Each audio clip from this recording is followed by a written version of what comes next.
Jesus, glória a Jesus. Louvado seja o santo nome de nosso Senhor e Salvador Jesus Cristo. Meus amados irmãos, eu quero mais uma vez saudar a amada igreja com a paz de nosso Senhor e Salvador Jesus Cristo. Amém, irmãos? Amém. Graças a Deus, meus queridos, por mais um dia da presença do nosso Deus, adorando a Ele em espírito e em verdade, ao Deus Altíssimo, Criador dos céus e da terra, Deus Jeová, Deus Todo-Poderoso, Senhor dos exércitos, Deus e Pai de nosso Senhor e Salvador Jesus Cristo, Deus da sua igreja, nosso Pai eterno. Amém, irmãos? Hoje é a lição de número 6. Nós estaremos dando continuidade no nosso trimestre, lição número 6. A nossa lição é a fragilidade humana e a soberania divina nesse trimestre, o sofrimento e a restauração de Jó. Hoje a lição de número 6, glória a Deus. Hoje, dia 8 de novembro de 2020, o tema da nossa lição, vamos falar todos juntos? A teologia de Elifaz. Só os pecadores sofrem? É uma interrogação, né, irmãos? A teologia de Elifaz, dos amigos de Jó. Só os pecadores sofrem? É a pergunta da nossa lição. Texto áureo. Lembra-te agora, qual é o inocente que jamais pereceu? E onde foram os sinceros destruídos? Segundo eu tenho visto, os que lavram a iniquidade e semeiam o mal, cegam isso mesmo. Jó, capítulo 4, versículos 7 e 8, é o texto áureo da nossa lição. Eu gostaria de pedir a um dos irmãos, uma das irmãs, que possa fazer a leitura da nossa verdade prática desta manhã. Embora transcendente, Deus tem prazer em se relacionar com o homem. Amém. Nosso Deus, Ele tem atributos imanentes e atributos transcendentes. Nos atributos imanentes fica claro que Deus se comunica com o homem, né? No seu amor, na paz, na mansidão, na longanimidade, né? Agora, isso são atributos imanentes que Deus comunica com os homens na sua natureza. Mas tem atributos de Deus que são transcendentes, que só são dele mesmo e não são do homem. Pastor, quais são eles? Onipotência, onisciência, onipresença. São atributos transcendentes, que o homem não tem esses atributos. E o Deus Altíssimo, apesar de ser um Deus todo-poderoso, onipotente, onisciente, conhece todas as coisas, conhece o passado, o presente e o futuro, conhece todas as coisas. Onipresente, está em todos os lugares ao mesmo tempo. Além desses atributos transcendentes, aí fala a verdade prática, embora transcendente, Deus tenha tantos atributos que só Ele mesmo tem. Deus onipotente, Deus onisciente, Deus onipresente. Obrigado, irmãos, Deus abençoe. O nosso Deus, Ele tem prazer em se relacionar conosco, homem terreno, né? Seres humanos, com nossas falhas, mas Deus nos ama. E a Bíblia diz que Deus conversava com Adão todos os dias na viração do dia, e continua conversando conosco também, irmãos, na oração, através da oração. Vamos continuar buscando o Senhor. Então, é como diz o Salmo 103, versículo 8. Porque Deus, apesar de toda essa glória que Ele tem, apesar da glória que tem, de ser um Deus todo-poderoso, onipotente, onisciente, onipresente, o Salmo 103 revela que 103, verso 8, que misericordioso é o Senhor. Amém. Misericordioso e piedoso é o Senhor, longânimo e grande em benignidade. Amém, irmãos? Então a verdade prática diz: embora transcendente, o Deus Altíssimo, Deus Todo-Poderoso, Ele tem prazer em se relacionar com o homem terreno. Queridos, vamos ver agora a nossa leitura bíblica em classe, que se encontra no livro de Jó, capítulo 4, do verso 1 ao 8, ainda Jó, capítulo 15, do versículo 1 ao 4, e ainda Jó, capítulo 22, do versículo 1 ao 5. Convido a amada igreja para estarmos de pés, em reverência à leitura da palavra de Deus, e nós vamos assim proceder à leitura bíblica em classe. Eu vou ler o primeiro versículo, a igreja lê o seguinte, depois eu leio o próximo, a igreja o seguinte, e assim sucessivamente. Nos diz a palavra de Deus, Jó capítulo 4, verso 1 nos diz: Então respondeu Elifaz, o temanita, e disse: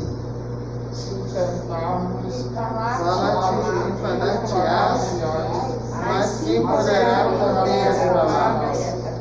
Eis que ensinastes a muitos e esforçaste as mãos fracas. As tuas palavras levantadas que tropeçaram, e os joelhos desfalecentes mortificaste. Mas agora a ti te vem e te enfadas, e tocando-te a ti, te perturbas. Porventura não é o teu temor de Deus, a tua confiança e a tua esperança, a sinceridade dos teus caminhos? Lembra-te agora, qual é o inocente que jamais pereceu? E onde foram os sinceros destruídos? Segundo eu tenho visto, os que lavram iniquidade e semeiam o mal, cegam isso mesmo. Então respondeu Elifaz o temanita e disse: Porventura dará ao sábio em resposta ciência de vento, e encherá o seu ventre de vento oriental, arguindo com palavras de que nada servem e com razões de que nada aproveitam?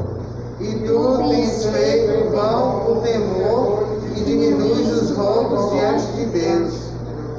Então respondeu Elifaz o temanita e disse: Porventura o homem será de algum aproveito a Deus? Antes a si mesmo o prudente será proveitoso. Ou tem o Todo-Poderoso prazer em que tu sejas justo, ou lucro algum em que tu faças perfeitos teus caminhos? Ou te repreende pelo temor que tem de ti, ou entra contigo em juízo. Porventura não é grande a tua malícia e sem termo as tuas iniquidades? Esse foi o julgamento de Elifaz para com o servo de Deus, Jó. Vamos meditar nesta lição hoje. Amém, irmãos? Maravilhoso Deus, Criador dos céus e da terra, Deus Todo-Poderoso, em cuja presença nós estamos. Deus Jeová, Deus Altíssimo, Deus Jeová, Senhor dos exércitos, Deus Todo-Poderoso, que peleja por nós, os teus servos, pelas tuas servas, pela tua santa e amada igreja. Deus e Pai de nosso Senhor e Salvador Jesus Cristo, mais uma vez queremos te agradecer pela tua bondade, te agradecer pelo teu amor, te agradecer pelo teu cuidado, te agradecer pelas tuas misericórdias. E a tua palavra nos ensina, Deus Altíssimo, que as tuas misericórdias são as causas de nós não sermos consumidos, porque as tuas misericórdias, ó Pai, Deus Todo-Poderoso, as tuas misericórdias não têm fim. Nos dirige, Deus Altíssimo, a cada dia, pelo teu Espírito Santo de poder, sabedoria, unção e virtude em tudo quanto vamos realizar. A cada dia nos ensina, Senhor, nos fortalece, nos firma na rocha eterna, que é o próprio Senhor Jesus Cristo, teu Filho amado. Guarda-nos debaixo do poderoso sangue do Senhor Jesus Cristo, teu Filho amado, o Cordeiro de Deus que tira o pecado do mundo, guardando-nos. Também cobre-nos com o poderoso sangue do Senhor Jesus Cristo, guardando-nos, livrando-nos de todos os males. Pelo poder do sangue do Senhor Jesus Cristo, a cada dia, deixa, Senhor, as nossas vestes também espirituais mais alvas do que a neve. Tu és aquele que nos perdoa, que nos santifica, que nos fortalece, que nos corrobora. Tem misericórdia do teu povo, Senhor, em toda a face da terra. Abençoa, Senhor, os teus servos vão pregando o Evangelho, as portas do Evangelho estão sendo abertas. Faz a tua obra crescer e prosperar. Nos santifica a cada dia, Senhor, nos corrobora, a cada dia, Senhor, nos dá mais da tua unção, da tua sabedoria. Oh Deus Altíssimo, pelo teu Espírito Santo, nos ensina a fazer a tua obra. Deus Todo-Poderoso, nos dá saúde no corpo, saúde na alma, saúde no espírito, aos teus servos, à família dos teus servos. Visita cada lar, visita cada família. Deus Todo-Poderoso, repreende todas as setas malignas contra a vida dos teus servos, repreende toda a seta maligna contra os lares, contra as famílias. Mostra a tua glória, porque tu és o nosso Deus, o nosso Pai. Sabemos, Senhor, que não somos merecedores, mas a tua graça, o teu amor, a tua misericórdia tem nos alcançado. Tudo isso nós te pedimos, Senhor, é no maravilhoso nome de nosso Senhor e Salvador Jesus Cristo, teu Filho amado, o Cordeiro de Deus que tira o pecado do mundo. Mas também já queremos te agradecer, Senhor, por todas as bênçãos, por tantas maravilhas, pela salvação, pelo perdão dos nossos pecados, pelos nossos nomes escritos no livro da vida. Te agradecer porque tu és um Deus misericordioso, é o Senhor, piedoso é o Senhor, longânimo e grande em benignidade. Tudo isso, ó Pai, nós já te pedimos em nome do Senhor Jesus Cristo, teu Filho amado, mas também queremos te agradecer, louvar, bendizer, exaltar, magnificar o teu nome, Deus Jeová, Deus Altíssimo, Senhor dos exércitos, Criador dos céus e da terra, Deus Todo-Poderoso, em cuja presença nós estamos, Deus e Pai de nosso Senhor e Salvador Jesus Cristo, Deus da tua santa e amada igreja, nosso Pai eterno. Amém, amém e amém. As palavras Dos meus lábios e o meditar do meu coração sejam agradáveis à tua presença, ó Senhor. Que as palavras dos meus lábios e o meditar do meu coração sejam agradáveis à tua presença, ó Senhor. Ó Senhor, ó Senhor, ó Senhor, ó Senhor. Que as palavras dos meus lábios e o meditar do meu coração sejam agradáveis à tua presença, ó Senhor. Amém, amém. Meus irmãos, a introdução da nossa lição nos diz: nesta lição estudaremos o discurso de Elifaz. Ele é o primeiro amigo de Jó a expor a sua concepção teológica acerca da situação degradante em que se encontrava Jó, que era da cidade de Uz.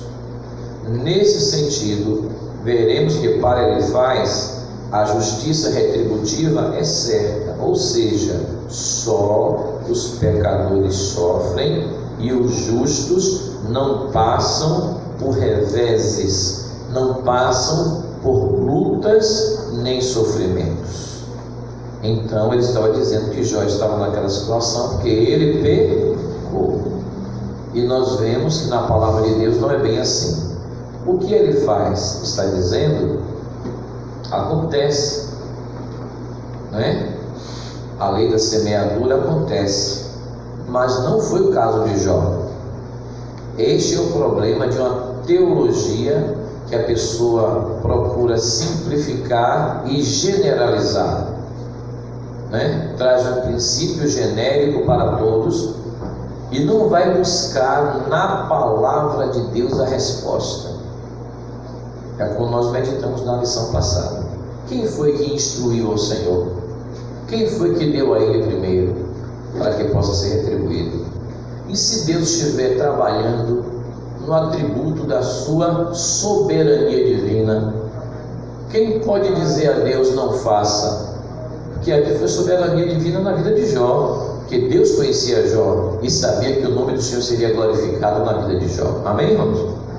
Então Elifaz errou por quê? Porque ele estava julgando a Jó. Você pecou. É lei da semeadura. Qual é o inocente que existe? Entendeu? E Jó estava sincero diante de Deus, e nós vemos isso. E depois, eu já disse na lição passada, Deus manda no último capítulo de Jó, capítulo 42, Deus manda que os amigos de Jó vão lá e peçam perdão a Jó. E Deus diz: eu não mandei que vocês dissessem nada disso a Jó. E vocês vão precisar que vão lá pedir perdão a Jó, e Jó vai orar por vocês. Cheio de chagas como ele está, ele ainda vai orar por vocês.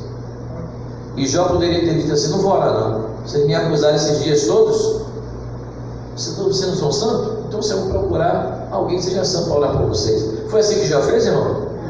Não. Que grande exemplo para nós. Depois de tudo isso, eles pediram perdão, Jó perdoou e orou por eles. E naquele capítulo 42 de Jó diz a Bíblia, quando Jó orava por seus amigos, Deus disse: basta, o cativeiro de Jó acabou. E Deus mudou o cativeiro de Jó quando Jó orava por seus amigos. Que grande lição para nós, amém, irmãos? Então foi Elifaz primeiro. O comentário como ele faz assim: os pecadores no contexto da justiça retributiva, comentário 1. E item 1, a lei da semeadura e da colheita. Depois de afirmar um princípio oriental de cordialidade, Elifaz se dirige a Jó com uma defesa contundente do pensamento teológico tradicional, a justiça retributiva. Ele está firmemente convencido de que a lei da causa e efeito é um princípio da ortodoxia teológica que não pode ser contrariado, pode, por Deus, porque Ele é todo poderoso. Amém, irmãos? E Ele é soberano. Na soberania divina, Deus pode contrariar tudo. Por quê? Porque Ele é todo poderoso. Haveria alguma coisa impossível para o Senhor? Não. O que Elifaz está falando aqui é de uma teologia tradicional, a lei da semeadura, e a própria palavra de Deus fala isso. Mas no caso de Jó, não era este. Deus estava mostrando Jó como um exemplo fiel de retidão, de alguém que se desviava do mal, que temia o Senhor. E o inimigo começou a dizer: olha, porventura serve Jó a Deus de balde? Toca no que ele tem, toca na sua família, toca pele por pele, amaldiçoará o teu nome. E Deus disse: não, não é assim com meu servo Jó. Então o nome do Senhor estava sendo glorificado na vida de Jó. Jó não estava recebendo, né, a recompensa dos seus pecados ali. Entendeu, irmãos? E na cabeça de Elifaz e dos outros amigos era isso que acontecia. E às vezes na mente de muita gente, quando vê um cristão certamente passando por prova, por luta, está em pecado. Vamos parar de julgar, né, queridos? Vamos buscar a misericórdia do Senhor. Vamos orar e clamar pela misericórdia de Deus, porque todos nós somos necessitados da misericórdia de Deus. Amém, meus queridos? É isso que fala a lição. O item 2 é a mesma coisa. O homem colhe o que plantou. é a primeira parte do discurso, capítulos 4 e 5, né? Quantos são os que fazem aqui embaixo acusações precipitadas quando alguém passa por momentos delicados na vida, né? Quantos fazem julgamento precipitado, como ele faz também fez? A julgar precipitadamente, muitos cometem o quê? Injustiças e esquecem de que Deus é quem pode ver todo o lado da questão, pode ver a situação como um todo, e que o verdadeiro juiz é o nosso Deus. O que é que podemos fazer, como eu já disse? Ore pelo irmão, clame junto, em vez de se colocar na posição de juiz, coloque na posição de intercessor. Senhor, tem misericórdia, Deus Todo-Poderoso, olha por mim, olha por nós, pela minha família, pelos irmãos em Cristo. E Jesus ensinou isso. Devemos orar até pelos que nos maldizem, nos perseguem, nos maltratam. Não foi isso que Jesus ensinou? Irmãos, muitas vezes orar por quem nos ama é mais fácil, mas orar por quem está maldizendo, perseguindo, maltratando, o amor de Deus excede todo entendimento. Mas é para nós vivermos no amor, na graça de Deus, na misericórdia. Não vamos colocar na posição de estar julgando, mas deixa Deus operar, porque sabemos que quem está no controle de tudo é Deus. Apesar que nós estamos, eu estou falando aqui de Jó, é porque os amigos de Jó estavam sofrendo aquilo que estava em pecado. Ele poderia até dizer: ó Jó, vamos orar mais para buscar a misericórdia do Senhor, vamos nos unir juntos para buscar, já que você tem certeza da sua retidão, vamos buscar o Senhor juntos. Não, mas estava dizendo: quem é o inocente, Jó? Você está recebendo tudo isso aí, é a justiça retributiva. Você está colhendo o que você plantou, e com Jó não estava acontecendo isso. Queridos, o comentário 1, item 3, diz assim: a queixa de Jó. Em sua defesa, Jó se contrapõe à teologia que ele faz. Essa teologia era a base de como se imaginava o universo governado por uma lei moral de causa e efeito.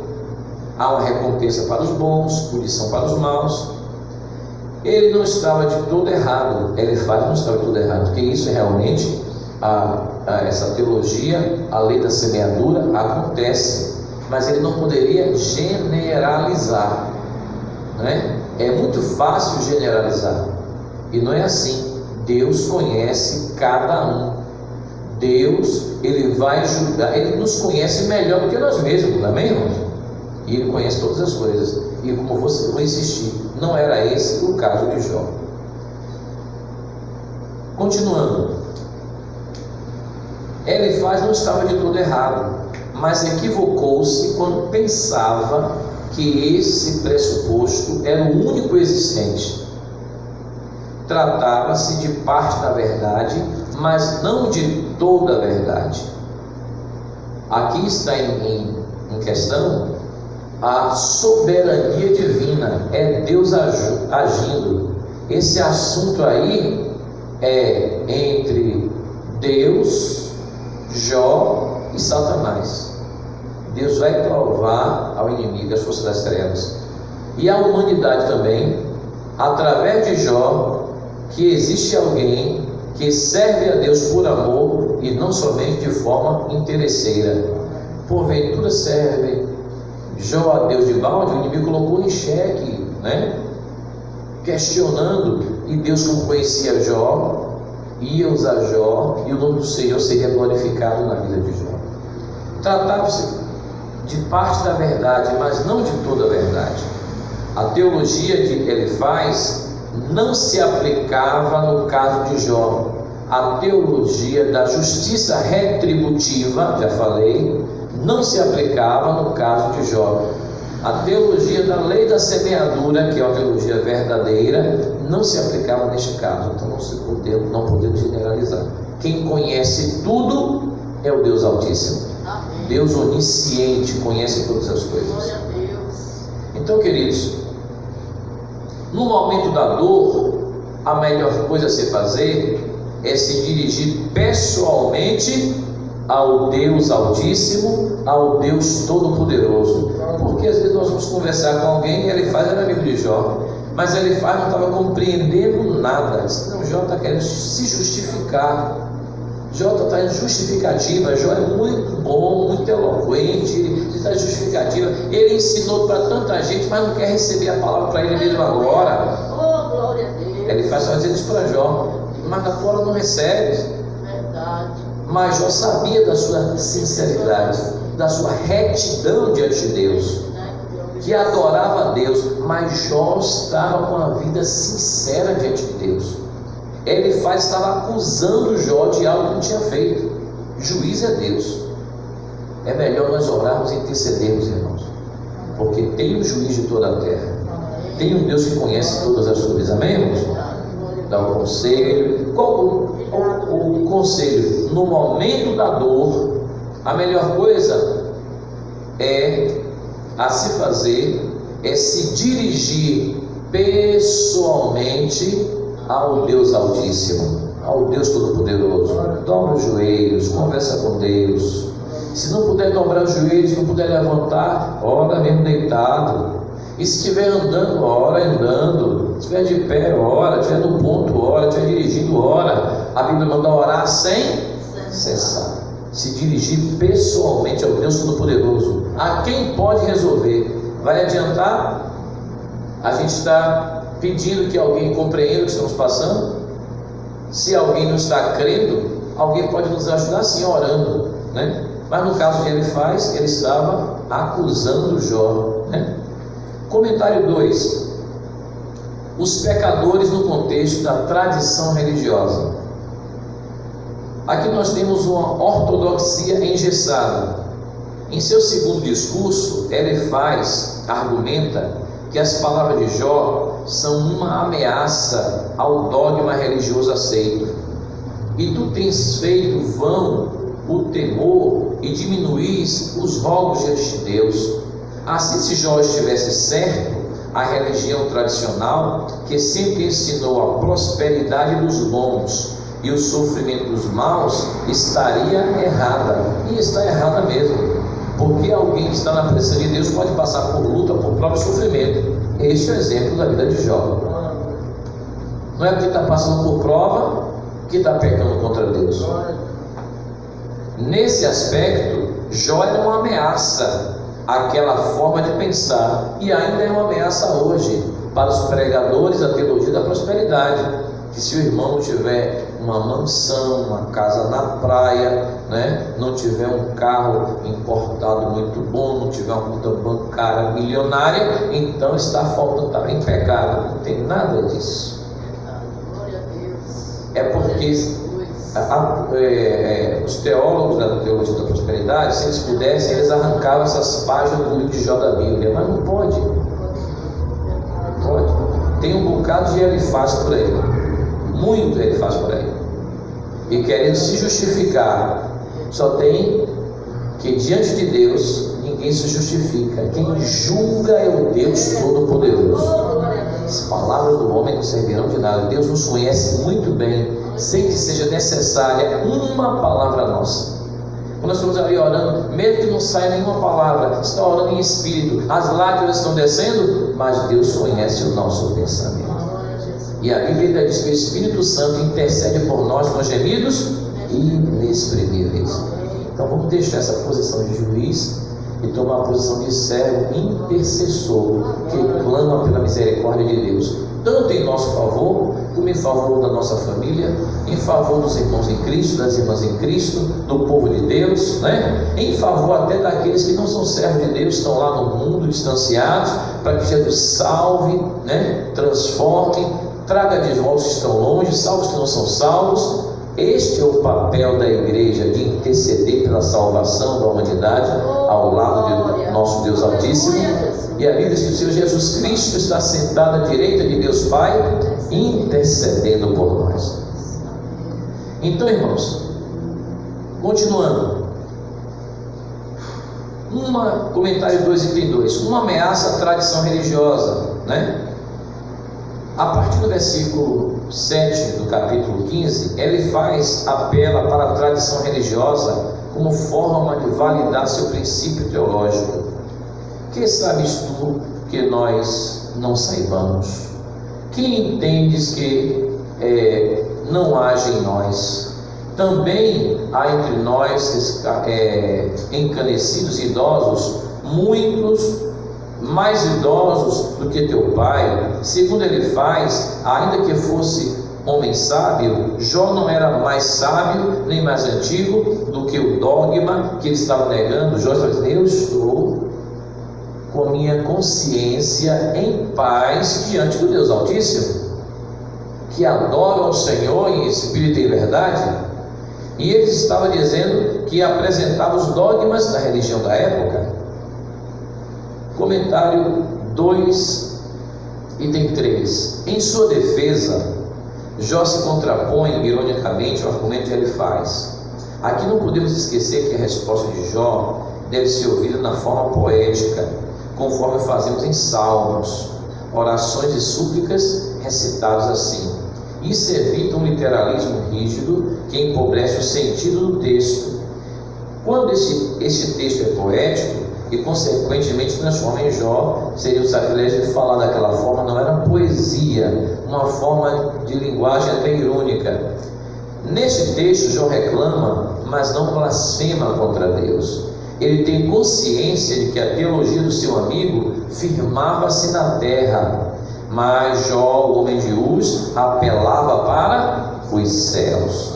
Sua fé o projeta para o alto, à procura de alguém que possa defendê-lo. Esse alguém, esse Redentor, seria o próprio Senhor Jesus Cristo, que viria. Na época de Jó, Jesus não tinha vindo ainda, mas agora Jesus já veio. O nosso Redentor vive, está sentado à direita de Deus Pai. Jesus Cristo não somente morreu na cruz do Calvário, derramando sangue remidor pelos nossos pecados, mas ressuscitou ao terceiro dia, está sentado à direita de Deus.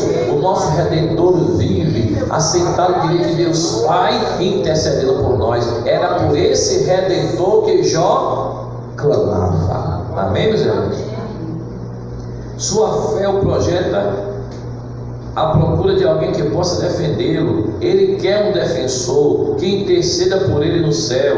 O patriarca se expressa em linguagem poética, mas sua mensagem também é profética. Aleluia! Eu sei que meu Redentor vive e por fim se levantará sobre a terra. Glória a Deus! Seu anseio por um mediador prenuncia o justo advogado, que é o nosso Senhor e Salvador Jesus Cristo. O apóstolo João fala isso em 1 João, capítulo 1, versículo 5 ao 7, que o sangue de Jesus Cristo nos purifica de todo pecado. Filhinhos, não pequeis, mas se pecardes, tendes um advogado junto ao Pai, advogado com letra maiúscula, Cristo Jesus o justo. Ele é a propiciação pelos nossos pecados, não só pelos nossos pecados, mas também pelos pecados de toda a humanidade. Amém? De todos os homens. Queridos, comentário de número 3. Os pecadores diante de um Deus infinito. Comentário 3, item 1. Deus não se importa com quimeras humanas. Em seu terceiro discurso, ele apela para a transcendência divina ao atacar a pessoa de Jó. Grosso modo, dizia ele, a transcendência diz respeito ao conjunto de atributos ao Criador que ressalta a sua superioridade em relação à criatura. Significa que Deus está acima da criação, e é verdade. Ele é Deus Todo-Poderoso, Deus Onipotente, Todo-Poderoso, mas é Deus também onisciente, conhece todas as coisas, onisciência, passado, presente e futuro. E é Deus onipresente, está em todos os lugares. Mas por estar acima de tudo, não significa que Ele está longe de nós. É isso que ele faz, não entendia, né? Então, Deus, realmente Criador, ele ressalta a sua superioridade em relação à criatura humana. Significa que Deus está acima da criação, é verdade. Não é limitado pela criação, é verdade também. Realça, portanto, a infinitude de Deus, divina, é verdade, em contraste com a finitude humana. Tudo isso é verdade. Para Elifaz, o sofrimento de Jó era um atestado de que ele havia pecado e que por isso Deus o havia abandonado. Isso não é verdade. Entendeu? Ele quer pegar, falar transcendência de Deus, dizer: Jó, você está tão longe de Deus, você acha que não recebe mais as bênçãos de Deus. Deus todo-poderoso, onipotente, onisciente, onipresente. Para Elifaz, o sofrimento de Jó era um atestado de que ele, Jó, havia pecado e por isso Deus o havia abandonado. Isso não é verdade. Ele era grande e não poderia se envolver com as quimeras, com os problemas humanos, principalmente nas do pecador Jó. Também não é verdade. Deus, Ele está preocupado que nós sejamos felizes. Ele está preocupado que nós estejamos obedecendo a sua santa palavra, recebendo os conselhos como um pai amoroso. Mas isso não quer dizer que Ele está dizendo ao homem, porque Deus ama o pecador, mas Deus não ama o pecado porque Ele é santo. Deus não está dizendo ao homem que peque, que age de uma forma errada. Nós estamos vendo agora aí, os irmãos me mostraram um vídeo de um pastor lá do lado, acho que é São Paulo, Rio de Janeiro, Igreja Batista, com 8.000 pessoas e tal. E esse pastor teólogo, alguns pastores até se manifestaram contra isso. O pastor Silas Malafaia, de forma correta, ele contrapôs contra o ensino desse pastor que estava ensinando que a palavra de Deus tinha que ser agora, a palavra de falar, atualizada, né? Mudar os princípios da palavra, porque tem muita gente errada hoje, então tem que mudar. Não, porque quem tem que mudar é o homem. O pastor Silas falou certo isso aí, correto? Eu até botei uma mensagem para os irmãos do grupo, falou certo. Quem tem que mudar, receber Jesus é o homem. Amém. Né? E aqui, apesar de Deus amar o homem, e ama mesmo, Ele ama tanto que não quer que o homem seja condenado. Porque se o homem abandona Jesus e a palavra de Deus, ele vai ser condenado. Que amor é esse que quer que o homem seja condenado? Deus ama tanto que quer que o homem abandone o pecado e seja salvo na pessoa de Jesus. Aí é verdadeiro amor. Glória a Jesus. Ou você tem uma criança andando na calçada, segurando na mão da criança, uma criancinha com 2 aninhos, 3 aninhos ali, e passando carros na rua com alta velocidade, e a criança quer soltar da sua mão e correr para o meio da rua.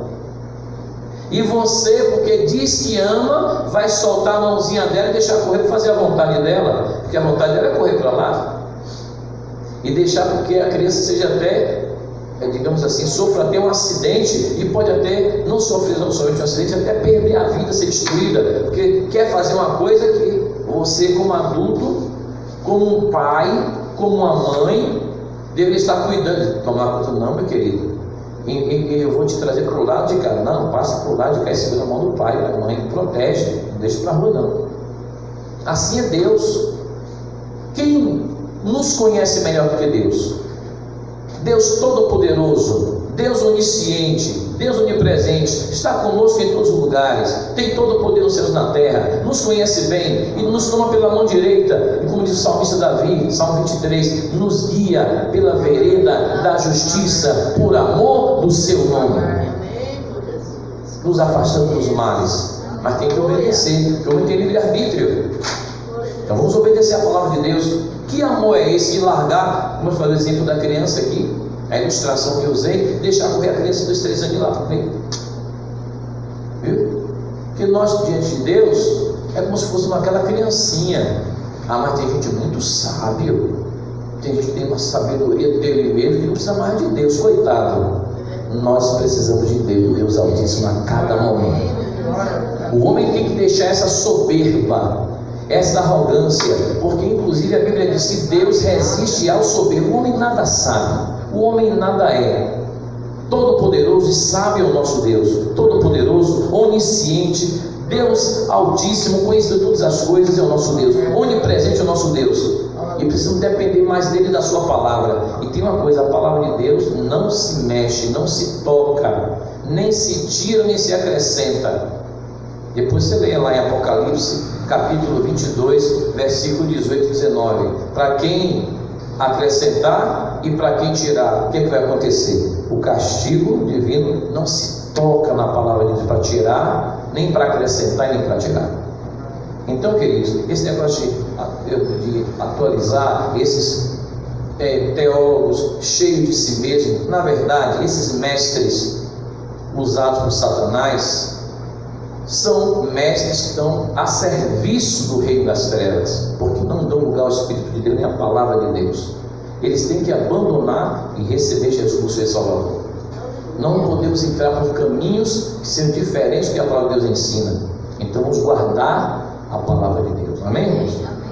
E tem mais uma coisa, Jesus Cristo disse: passarão o céu e a terra, mas as minhas palavras não vão de passar. Amém, irmãos? Glória a Deus.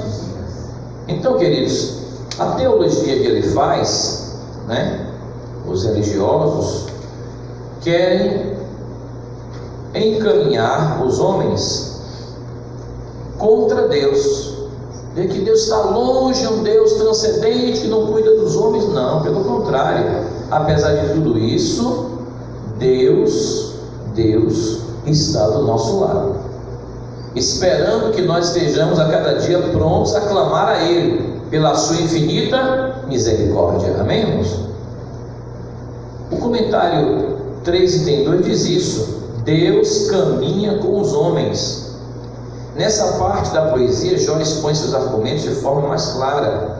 Ele demonstra que nunca negou a transcendência de Deus, como ele quer dar a entender. Jó compreende que Deus é infinitamente superior a todas as coisas, Deus todo-poderoso, Deus onisciente, Deus onipresente. Ele não negou isso.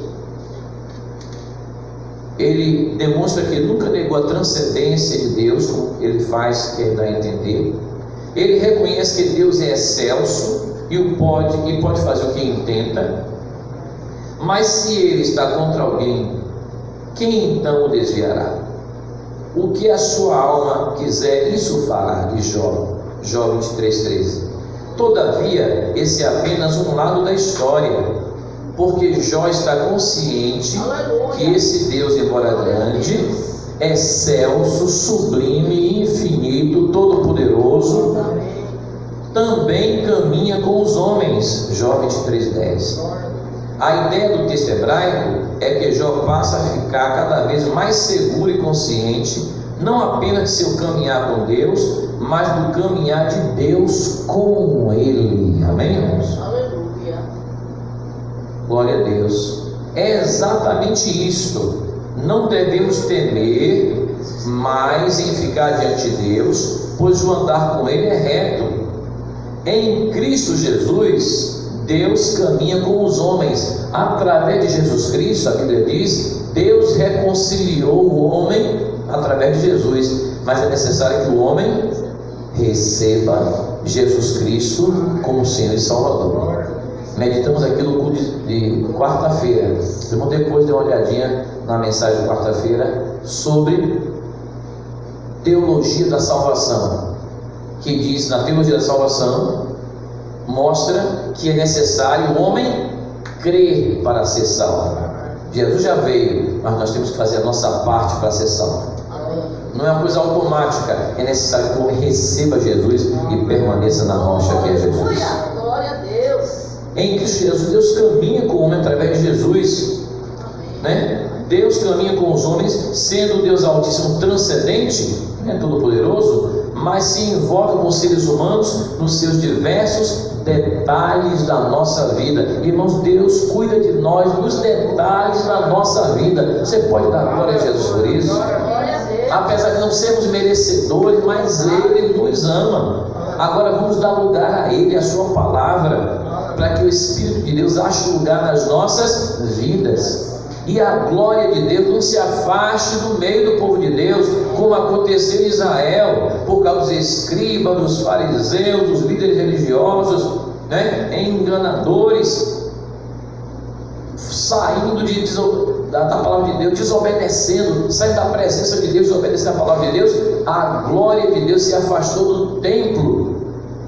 Queridos, nós somos templo do Espírito Santo, amém? E temos que agradar a Deus nas pequenas coisas e nas grandes coisas.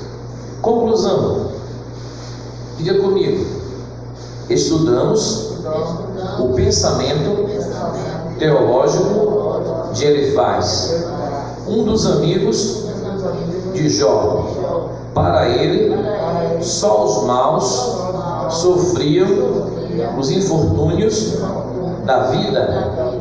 Ele estava convencido de que, ao se negar a reconhecer de que estava em pecado, Jó depunha contra a religião tradicional que sempre associou as mazelas ao cometimento de algum pecado. Para ele, Jó estava abandonado por Deus, e isso era uma prova irrefutável de que Jó havia pecado, e isso não era verdade.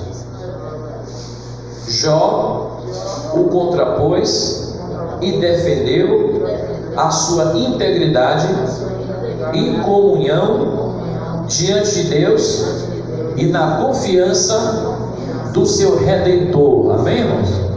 Sabendo que a sua retidão, integridade e amor a Deus continuava como sempre, adorando ao Senhor em espírito e em verdade.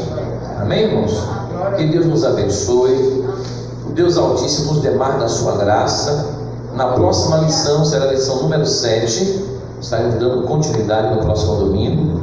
Vamos agora estar encerrando, irmãos, porque nós estaremos celebrando a Santa Ceia do Senhor, agradecendo a Deus por mais um mês na presença de Deus, saudando o povo de Deus, todo mundo está ouvindo a palavra de Deus, que continuemos orando, intercedendo uns pelos outros, sabendo que o Senhor Jesus Cristo é aquele que está sentado à direita de Deus, intercedendo. Jesus não mudou, Ele é o mesmo ontem, hoje, eternamente. Como o próprio Senhor Jesus Cristo disse: passarão os céus e a terra, mas as minhas palavras não hão de passar. Que o amor de Deus, que a graça de nosso Senhor e Salvador Jesus Cristo e a comunhão do Espírito Santo seja com toda a igreja, agora e para sempre. Amém.